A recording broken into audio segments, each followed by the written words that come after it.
Film की शुरुआत होती है एक स्कूल को दिखाने से, जहाँ एक क्लास में डिटेक्टिव पूछताछ करने आते हैं क्योंकि अचानक स्कूल से एक लड़की गायब हो गई थी। डिटेक्टिव सबसे पूछते हैं कि वो लड़की कहाँ गई, किसी को पता है? पर कोई भी नहीं जानता था कि आखिर वो कैसे अचानक ही गायब हो गई। तब डिटेक्टिव कहते हैं कि हम इस केस को खुला ही छोड़ रहे हैं, अगर किसी को भी जानकारी मिली तो फौरन हमें बता दिया जाए। ये कहकर डिटेक्टिव यहाँ से चले जाते हैं। इसी क्लास में एक लड़की ईडन और उसकी दोस्त भी थी। दोनों पढ़ाई में बहुत अच्छी होती है। ये स्कॉलरशिप हासिल करना चाहती है ताकि आगे भी अच्छे से कॉलेज में पढ़ सके। क्लास खत्म होने के बाद ईडन एक लड़के के पास जाती है जिसका नाम श्राउड था। वो अपने दो दोस्तों के साथ खड़ा होकर बातें कर रहा था। तभी ईडन आकर श्राउड को कहती है कि मैं तुम्हारे डैड से मिलना चाहती हूँ, मुझे उनसे कोई जरूरी बात करनी है। दरअसल उसके डैड प्रेसिडेंट की ऑफिस में काम करती थी, जो ईडन को स्कॉलरशिप दिलवा सकती थी। ये सुनकर श्राउड कहता है कि मेरे डैड बहुत ही मसरूफ रहते हैं, उनके पास टाइम ही नहीं होता, इसलिए वो तुम्हें नहीं मिलेंगे। उसकी बात डालकर ईडन श्राउड से पूछती है क्या आज रात तुम्हारे घर में पार्टी है? श्राउड जवाब देता है कि हाँ, मेरे मॉम डैड घर पर नहीं है, तो मैंने पार्टी रखी है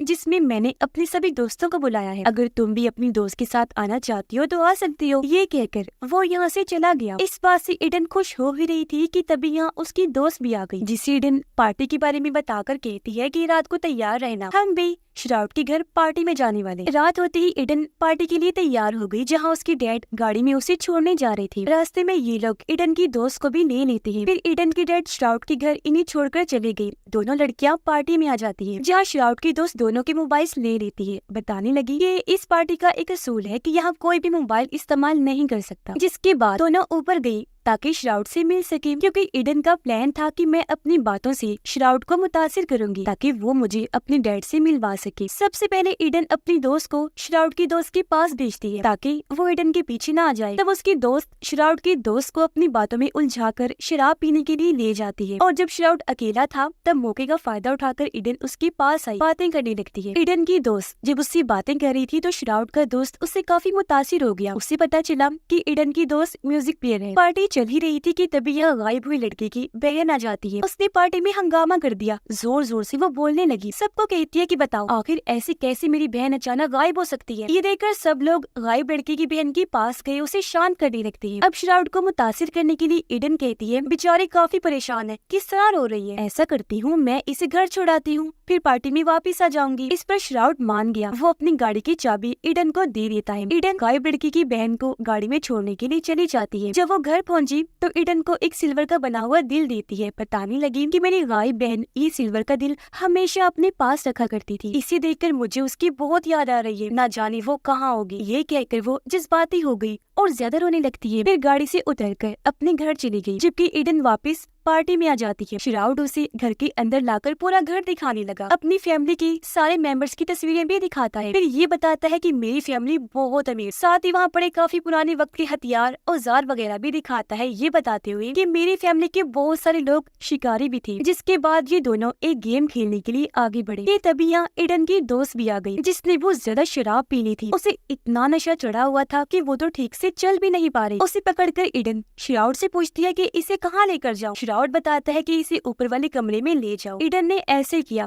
वो उसे कमरे में ले जाकर सुला देती है। इसी कमरे के बाथरूम में श्राउड का दोस्त भी बैठा हुआ था। वो बहुत ज्यादा नशा ले रहा था। उसके चेहरे को देखकर लग रहा था जैसे उसने बहुत बड़ी कोई गलती कर दी है, और ये सब करके वो अपनी गलती का पछतावा कर रहा है। ईडन नीचे आकर श्राउड से पूछती है कि अगर मैं ये गेम जीत गई तो क्या फिर तुम मुझे अपने डैड से मिलवा दोगे। इस पर श्राउड कहता है कि हाँ, मैं वादा करता हूँ ऐसा ही करूंगा। और अब ईडन ये गेम जीत भी जाती है। श्राउड का दोस्त जब बाथरूम से बाहर आया तो वो ईडन की दोस्त को बेड पर लेटा हुआ देखकर खुद भी आकर लेट जाता है। उसे क्योंकि हर मौके पर तस्वीर बनाने का शौक था तो वो उसकी भी तस्वीर बनाने की कोशिश करता है। लेकिन तभी यहाँ ईडन आ गई, इसीलिए हड़बड़ी में श्राउड का दोस्त फोन को वहीं गिरा देता है। ईडन को उसे यहाँ देखकर गुस्सा आया, इसीलिए वो उसे यहाँ से भगाकर दरवाजे को बंद कर लेती है। बाहर आकर श्राउड के दोस्त को एहसास हुआ कि मुझसे कितनी बड़ी गलती हो गई है। ईडन को उसका मोबाइल मिल गया, इसलिए वो वीडियोस चेक करने लगती है कि कहीं इसने मेरी दोस्त की वीडियो तो नहीं बना ली। उसे गायब हुई लड़की की वीडियो मिली। ईडन को पता चला कि जिस दिन वो लड़की गायब हुई थी इन तीनों दोस्तों के साथ थी। वो वीडियो को चलाकर देखने का सोचती है कि आखिर उस दिन इन लोगों ने लड़की के साथ क्या किया होगा। लेकिन तभी मोबाइल की बैटरी लो हो जाती है, फोन बंद होने वाला हो जाता है। ये देखकर ईडन को तीनों पर शक हो गया। कि इन्होंने जरूर कुछ न कुछ गलत किया है, जिस वजह से वो लड़की गायब हो गई है। श्राउड का दोस्त नीचे आकर अपने दोनों दोस्तों को बताता है कि मेरा फोन अंदर ही रह गया है। ये सुनकर तीनों ऊपर आई दरवाजे को खटखटाने लगते हैं। ईडन थोड़ा सा दरवाजा खोलती है, तब श्राउड उसे कहता है मेरा दोस्त अपना फोन अंदर ही भूल गया है, तो जरा वो तो दे दो। जिस पर ईडन कहती है कि अंदर मुझे तो कोई फोन नहीं मिला, जो कहकर वो जल्दी से दरवाजा बंद करके लॉक कर लेती है। अंदर से ही उन लोगों को बताती है कि मैंने तुम लोगों की वीडियोस फोन में देख ली है। जो सुनकर श्राउड और उसकी दोनों दोस्त काफी डर जाते हैं। फिर श्राउड उससे पूछता है अच्छा बताओ तुमने वीडियो में क्या देखा। ईडन कहती है कि मैं धीरे धीरे वीडियो देख रही थी और मोबाइल की बैटरी लो हो गई, लेकिन अब तक मुझे अंदाजा हो गया है कि तुमने उस लड़की के साथ जरूर कुछ गलत किया है, जब भी वो गायब हुई और अब न जाने वो कहाँ होगी। श्राउड उसे दरवाजा खोलने का कहता है, लेकिन वो किसी भी सूरत दरवाजा खोलने को तैयार नहीं होती। थोड़ा सोचने के बाद उनके सामने शर्त रख देती है कि तुम ऐसा करो, मुझे इस फोन का चार्जर दे दो, मैं पूरी वीडियोस देखना चाहती हूँ, जिसके बाद मैं वादा करती हूँ कि दरवाजा भी खोल दूंगी और ये फोन भी वापस लौटा दूंगी। पर इसके लिए श्राउड नहीं मानता। साथ ही उसे काफी गुस्सा भी आ गया था, क्योंकि वो जान गया था कि ईडन ऐसे नहीं मानेगी। इसीलिए वो नीचे जाकर चिल्लाने लगा, पार्टी बंद कर देता है और सबको वापिस अपने अपने घर जाने का कहता है। ईडन खिड़की के जरिए जब सबको जाता हुआ देखती है तो मदद के लिए आवाजें लगाने लगती है, पर कोई भी उसकी आवाज सुने नहीं पाता। ईडन सोचती है कि वो तीनों भी बाकी लोगों के साथ बाहर चले गए होंगे। तभी उसे याद आता है कि पार्टी में एक लड़की के पास चार्जर था, इसीलिए वो चुपके से नीचे जाती है चार्जर लेने। चार्जर उसे मिल भी गया, लेकिन इससे पहले उसे लेकर वापिस आती श्राउड का दोस्त उसे पकड़ लेता है, पर क्योंकि ईडन काफी बहादुर थी तो खुद को बचाने के लिए वो लड़ने लगी। नाक पर मुक्का मारती है, जिससे वो नीचे गिर गया और उसकी नाक से खून आने लगता है। और अब जब वो चार्जर उठाकर भागने लगी तो श्राउड भी चार्जर को पकड़ के खींचने लगता है, जिससे चार्जर दो हिस्सों में टूट गया, यानी अब वो किसी काम का नहीं रहा। ये देखकर ईडन जल्दी से भागकर वापस कमरे में आ जाती है। उसे पता था कि वो तीनों दरवाजा तोड़कर अंदर आने की कोशिश करेंगे, इसीलिए दरवाजे के सामने अलमारी को लगा देती है। श्राउड अपने दोस्त को कहता है कि तुम सीढ़ी उठाकर बाहर लेकर जाओ, उसके जरिए ऊपर वाले कमरे में जाने की कोशिश करो जहाँ ईडन है। उसकी बात मानकर श्राउड का दोस्त वहाँ से चला जाता है, जिसके बाद श्राउड खुद कुल्हाड़ी लेकर दरवाजा तोड़ने की कोशिश करता है। इसी बीच ईडन की दोस्त की आंख भी खुल जाती है, क्योंकि उसने बहुत शराब पी हुई थी तो उल्टी करने वो वॉशरूम में जाती है। लेकिन तभी खिड़की के बाहर वो श्राउड की दोस्त को देखती है, जो उसे खिड़की खोलने का कहता है। अब क्योंकि ईडन की दोस्त हर चीज से अनजान थी, इसलिए वो ये समझ लेती है कि श्राउड का दोस्त मुसीबत में है, उसे मदद चाहिए। यही सोचकर वो खिड़की खोलकर उसे अंदर कर लेती है, जिस पर वो कहता है कि तुम्हारा बहुत बहुत शुक्रिया, सच बताऊं तुम बहुत अच्छी लड़की हो, अब मैं तुम्हें पसंद करने लगा। पर ईडन की दोस्त को तो कुछ पता नहीं था कि आखिर यहाँ पर चल क्या रहा है और वो ऐसा क्यों कह रहा है। और अब श्राउड का दोस्त अंदर जाकर ईडन को कहता है कि चुपचाप मेरा फोन मुझे वापस दे दो, लेकिन बिना सोचे ईडन कुर्सी उठाकर उसे दे मारती है। कुर्सी टूट गई, जिसके बाद भी ईडन उसे मारती रहती है और वो बेहोश हो जाता है, जिसके बाद दोनों उसे बाथरूम में ले जाकर बांध देती है। और अब उसे इन्होंने बंदी बना लिया था, उसके साथ ये दोनों भी बाथरूम में ही बंद हो जाती है। इसी बीच श्राउड दरवाजे को तोड़कर जैसी तैसी अंदर आ जाता है। उसने देखा कि ईडन और उसकी दोस्त मेरे दोस्त को बाथरूम में बंदी बना चुकी है, जिसका दरवाजा भी उन्होंने लॉक कर लिया है, इसीलिए वो अंदर नहीं जा सकता। ईडन की डैड देखती है कि पार्टी खत्म हो गई है, इसलिए सभी लोग वहाँ से बाहर निकल रहे हैं। वो उनमें अपनी बेटी ईडन को ढूंढती है, लेकिन वो कहीं भी नहीं मिलती। श्राउड के दोस्त को जब होश आई तो ईडन उसे बाथ टब में बिठा देती है और पानी में ड्रायर रखने लगती है ताकि उसे करंट लगे। ये देख श्राउड का दोस्त रोने लगा, अपनी जान की भीख मांगता है, पूछने लगा कि तुम आखिर ये क्यों कर रही हो, तुम्हें क्या चाहिए। ईडन कहती है बाहर कमरे में फोन है और तुम्हारा दोस्त श्राउड भी अंदर आ चुका है, उसे कहो कि वो तुम्हारा फोन मुझे दे दे ताकि मैं पुलिस और अपने डैड को कॉल कर सकूं। तब श्राउड का दोस्त कहता है कि प्लीज फोन दे दो, जिस पर श्राउड ने जवाब दिया आई एम सॉरी मेरे दोस्त, लेकिन मैं ऐसा कभी नहीं करूंगा। जिसके बाद वो अपनी फीमेल फ्रेंड को सीढ़ी के जरिए ऊपर जाने का कहता है ताकि वो अपने दोस्त को बचा सके, साथ ही ईडन और उसकी दोस्त को मार दे। खुद श्राउड पूरे घर की लाइट्स बंद कर देता है ताकि वो उसकी दोस्त को करंट ना लगा सके। वह श्राउड की दोस्त सीढ़ी पर चढ़ के ऊपर जाने लगी, हाथ में उसने चाकू भी पकड़ा हुआ था ताकि वो ईडन और उसकी दोस्त को मार सके। वो खिड़की पर आकर ईडन की दोस्त का हाथ पकड़ लेती है, लेकिन अपना हाथ छुड़ाकर वो उसे ही धक्का दे देती है। ऐसा होने से वो नीचे गिर गई और चाकू उसके पेट में ही लग जाता है। वो काफी जख्मी हो गई, तेजी से उसका खून निकलने लगा। ये देखकर दोनों दोस्तें काफी घबरा गई और अब ईडन सीढ़ी के जरिए नीचे श्राउड की दोस्त के पास आती है ताकि उसका फोन ले सके। फोन उसने ले भी लिया। श्राउड की दोस्त जो तड़प रही थी ईडन से कहती है कि प्लीज मेरी मदद करो, मैं बहुत जख्मी हूँ, मुझे इस तरह छोड़ के मत जाना। लेकिन ईडन उसकी कोई भी बात ना सुनकर सीढ़ी पर चढ़ गई फिर से ऊपर जाने के लिए। इतनी ही देर में यहाँ श्राउड भी आ गया। वो सीढ़ी को हटा देता है, लेकिन तब तक ईडन खिड़की तक पहुँच गई थी और अब जब वो अंदर जाने लगी फोन उसके हाथ से छूटकर नीचे गिर जाता है, पर वो खुद सही सलामत अंदर आ जाती है। श्राउड अपने जख्मी दोस्त को खींचकर अंदर लेकर आया, देखता है कि उसका बहुत सारा खून बह चुका है। उसकी दोस्त कहती है प्लीज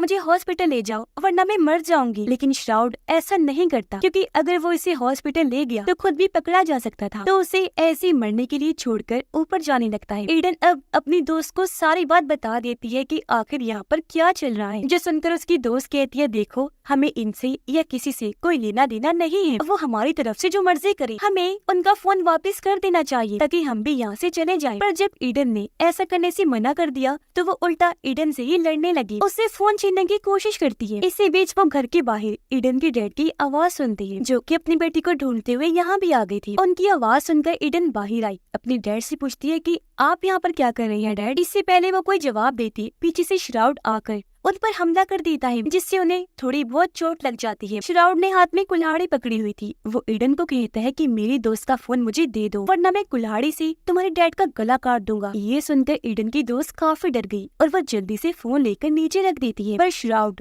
जो बहुत बुरा इंसान था, हंसने लगा, कहता है तुम कितने बेवकूफ हो जो मेरी बातों में आ गई। इतना बोलकर वो कुल्हाड़ी उठाता है ईडन के डैड की जान लेने के लिए। लेकिन ठीक वक्त पर श्राउड के डैड वहाँ आ गए। अपने बेटे के हाथ में कुल्हाड़ी देकर पूछती है कि ये सब क्या है, आखिर यहाँ पर क्या चल रहा है। सारी सूरत हाल देखकर वो हैरान रह जाते हैं कि तभी यहाँ श्राउड की मॉम भी आ गई, पर वो इतनी घबराई हुई नहीं थी। कहने लगी लगता है यहाँ काफी बड़ी गड़बड़ चल रही है, सब शांत हो जाए, हमें बैठकर बात करनी चाहिए। अब जब सारे लोग बैठकर बात करने लगे तो ईडन श्राउड के मॉम डैड को सारी बात बता देती है, जो सुनकर उसकी मॉम डैड अपने बेटे की हरकत पर काफी हैरान और परेशान रह जाती है। और अब जब वो एक कमरे में गई तो देखती है कि श्राउड की फीमेल फ्रेंड मारी जा चुकी है, जो देखकर श्राउड को बहुत दुख हुआ। वो रोने लगता है, अपनी मॉम डैड से कहता है कि ये सब उस लड़की ईडन की वजह से हुआ, ना वो सारा ड्रामा करती और ना आज मैं अपनी दोस्त को खोता। फिर अब ये लोग बाहर आ गए, जहाँ श्राउड के डैड उन तीनों यानी ईडन, उसकी दोस्त और डैड से एक डील करते हैं कि अगर आप लोग पुलिस को कुछ नहीं बताएंगे तो मैं दोनों लड़कियों को स्कॉलरशिप दे दूंगा, जबकि ईडन के डैड को ढेर सारे पैसे मिलेंगे। ये डील ईडन की दोस्त को काफी पसंद आई,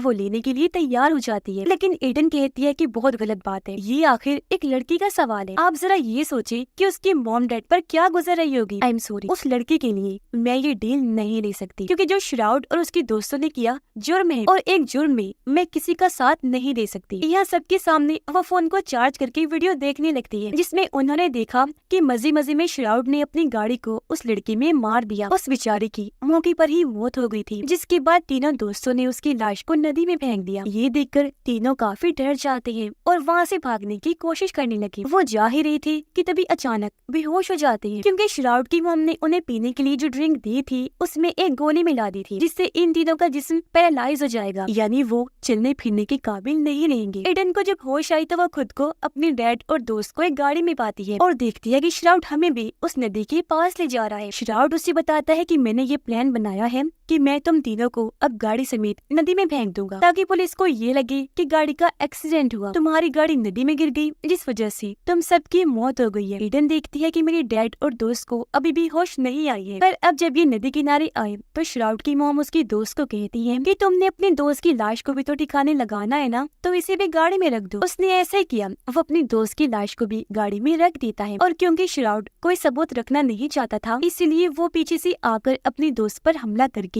उसे भी मार देता है। उसकी लाश को भी फिर गाड़ी में रख दिया। ये लोग अब गाड़ी को स्टार्ट करके नदी में धकेल देते हैं ताकि सारे लोग मारे जाएं। कुछ देर के बाद दिखाया गया कि ईडन और उसकी दोस्त किसी तरह बच गई है, जबकि ईडन के डैड की मौत हो गई है। दोनों दोस्तें जल्दी से तैरकर नदी से बाहर आ गई। ये जब आगे बढ़ रही थी तो ईडन श्राउड के घर की तरफ देखती है। वो चाहती थी कि मैं फिर से जाकर उन्हें भी मार डालूं बदला लेने के लिए, क्योंकि उनकी वजह से ईडन के डैड मारे गए थे। हालांकि उसकी दोस्त काफी मना भी करती है, लेकिन वो उसकी एक नहीं सुनती, आगे बढ़ जाती है। जबकि उसकी दोस्त रोज फोन करने चली जाती है ताकि मदद के लिए पुलिस को बुला सके। और अब ईडन चुपके से उनके घर में घुस जाती है जहाँ श्राउड की डैड खबरें देख रही थी। उसी एक्सीडेंट की खबर चल रही थी जो उन लोगों का कल रात इसी फैमिली ने किया, पर यहाँ ये बताया जा रहा था कि नदी से 5 नहीं बस 3 ही लाशें मिली हैं। जो सुनकर उसकी डैड सोच में पड़ गई कि 2 किनकी लाशें नहीं मिली होंगी। और अब वो जैसे पीछे मुड़कर देखता है तो सामने ईडन थी जो उसके सर में कुल्हाड़ी घुसा देती है। उसका खून बहने लगा, मौके पर ही उसकी मौत हो जाती है। और अब ईडन जाती है श्राउड की मॉम के पास उसे भी मारने के लिए, लेकिन उसे मारना इतना आसान नहीं था क्योंकि वो बहुत तेज औरत थी।